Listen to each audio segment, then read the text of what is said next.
Hey everybody, it's Ben here with this week's case study breakdown, so let's get into it. So as a reminder, you were dispatched to an ATV accident. You and your partner had just finished up eating lunch on a hot summer day.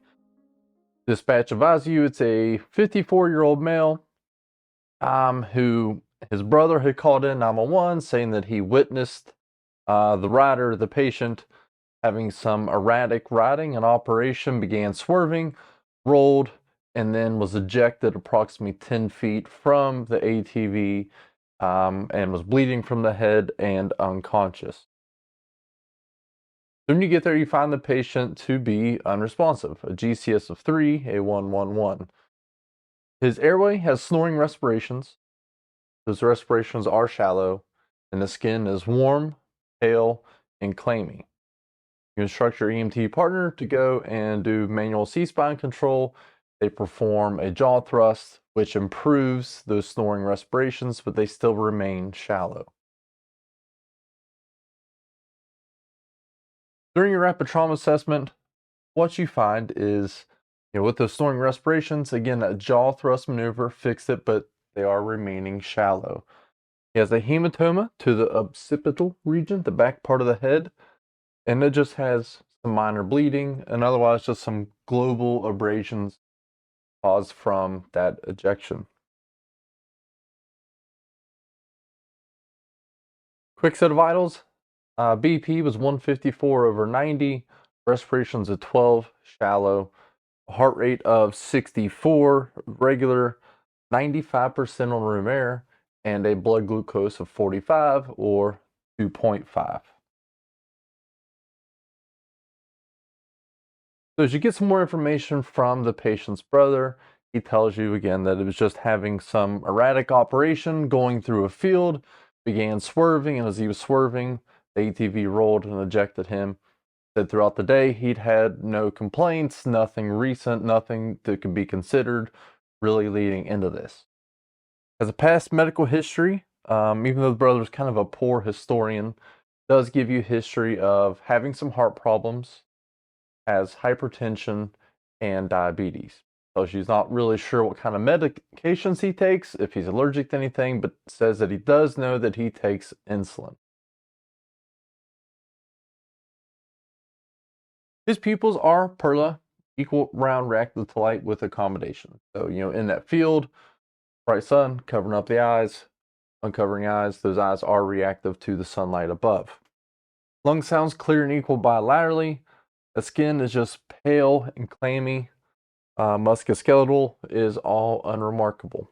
So again, the only thing we've really found in that thus far is unconscious, shallow respirations, hematoma to the head, and that hypoglycemia. All right, so with this, kind of focusing on those things that we've found, how would you manage the glucose with this potential head injury?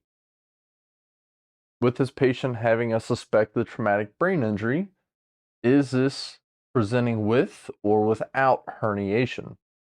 And given everything you have thus far, what are your top 5 interventions?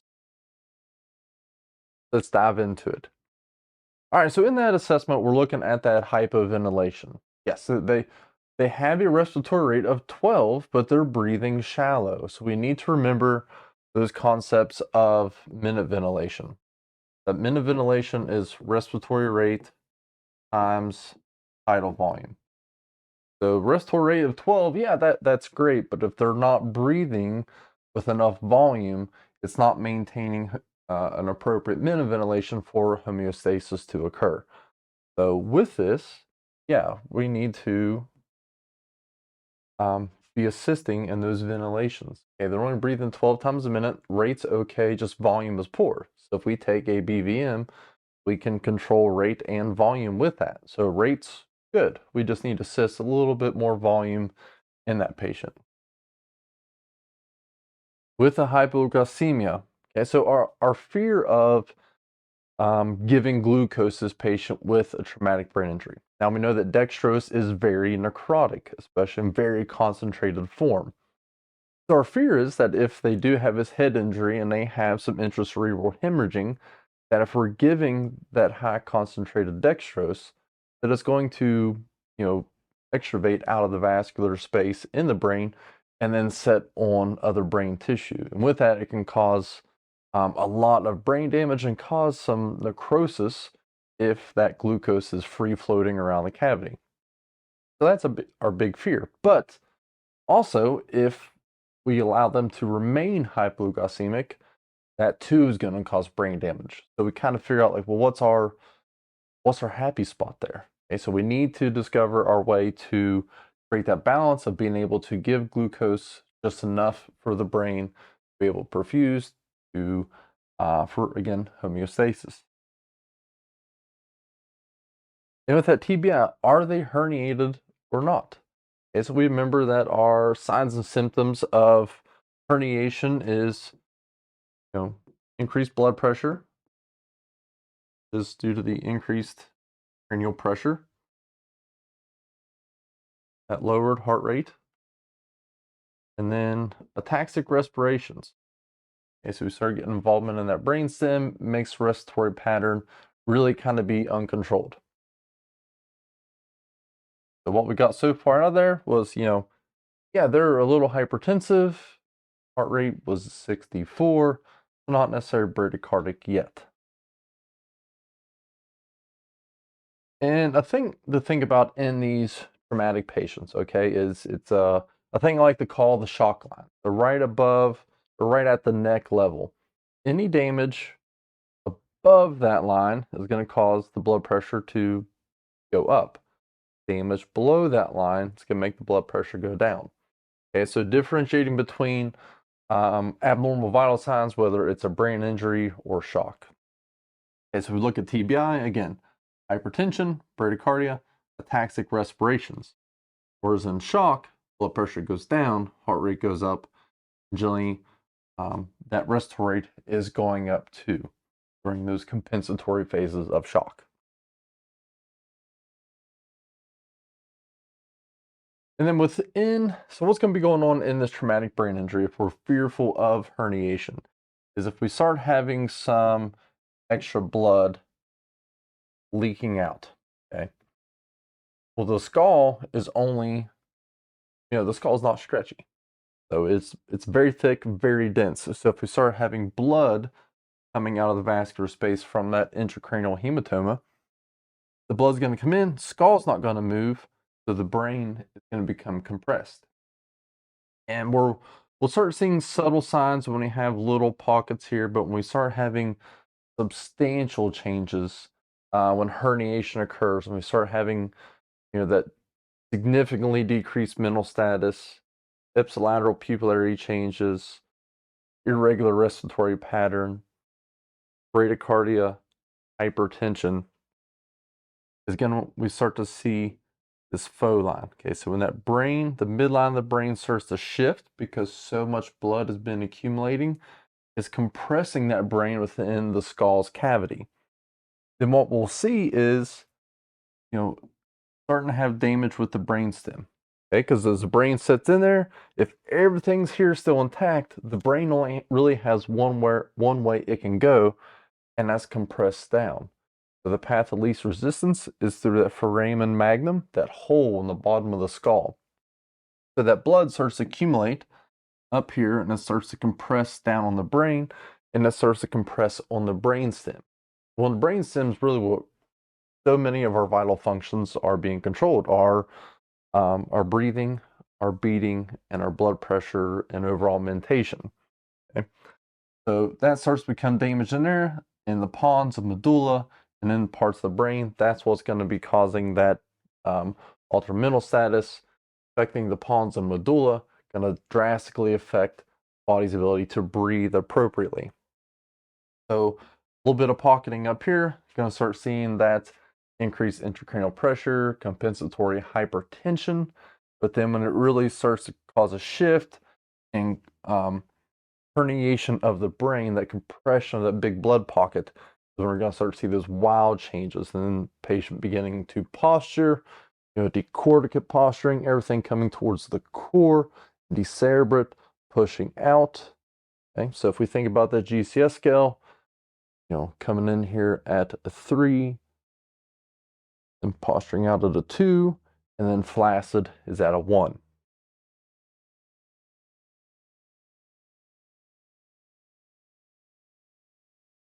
So our goals for management of a head injury, okay? We want to keep our blood pressure 90-ish. We're not trying to, if we have full system trauma to where they may have a head injury and, global injuries where they're losing internal blood volume or externally, we still need to keep the brain perfused. So getting up at 90. 94 to 99, oxygenation, because hypoperfusion overall or hypoxic brain is going to only make that brain injury worse. And then respiratory rate, the typical, 12 to 20-ish, and you're going to see that a variation in between, okay? 12 to 20 is what some books say, 10 to 20, 10 to 16, you're going to see that range in there. But, if we're having to ventilate, generally we're ventilating once every 6 seconds, which generally gives us a respiratory rate of, in title, 35 to 45. Remember, we are here at a suspected brain injury. We're not at herniation yet. Because here, a blood glucose 70 or 3.5. And then with herniation, this is where things start to change. This is where we're seeing, the hypertension, the decreased heart rate, unequal pupils, posturing, and ataxic respirations. The BP, we still want that to be 90. We still need to be able to perfuse the brain. So if they have, herniation, maybe you see everything else, but we just don't see the hypertension because of internal external blood loss. Here, 94 to 99. And here's where we're going to change things a little bit. We're going to want that respiratory rate increased a little bit because we're going to increase the respiratory drive to really try to manage and target that end tidal CO2 of around that 30 to 35 range. Okay, so what we're doing there is when we increase that ventilatory rate, we're actually making the vessels constrict a little bit, okay? So if we think about that blood that's pocketing up on the brain, it's an open vessel. So if we go and increase ventilation, we're not hyperventilating, but we have a targeted controlled ventilatory rate. Then we're actually taking the size of that vessel, making it a little bit smaller. And by that, we're making the orifice smaller, so less blood is accumulating out. We're trying to control that intracranial pressure. And again, this is not solving anything. It is a last-ditch effort to keep their body functioning, keep their brain as well perfused as we possibly can, to get them to a trauma center to perform various extensive surgeries. And so 30 to 35, again, that blood glucose of 70, 3.5. Okay, so we only increase a targeted ventilatory rate when we see central nervous system herniation. If they have a brain injury and they're not having all these other symptoms of Cushing's reflex, that herniation, we just kind of treat them as a typical unresponsive patient. So like given this scenario here, this is where we're at right now. We haven't seen any herniation. Yeah, they are marginally hypertensive, but we're not seeing the bradycardia. We haven't seen any ipsilateral pupillary changes. There's no posturing, and there's no ataxic respirations. They're unconscious, hypoglycemic, and the possible hypoglycemia is causing the respiratory issues. Or is it the brain injury? Well, that's where we're going to start to target the blood glucose to try to start out that process.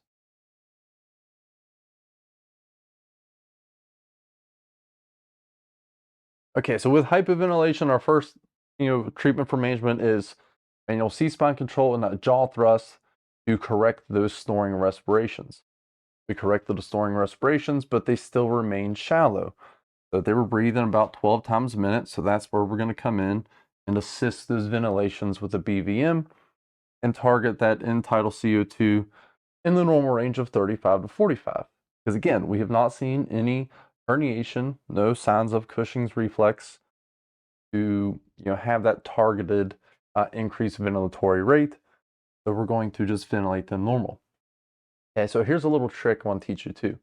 If you're assisting ventilations in that patient and we're trying to manage and assist their own respiratory rate, so we're not trying to bag on our own rate, we want to work with the patients. If you hold that BVM to their face, anytime the patient's beginning to exhale, you will see that mask fog up. So as they start to inhale, that fog or the slight condensation on that mask goes away. So keep an eye on that clear mask. When you see the condensation on that BVM mask go away, squeeze that bag, assist the ventilations. That's when the patient is initiating their own breath.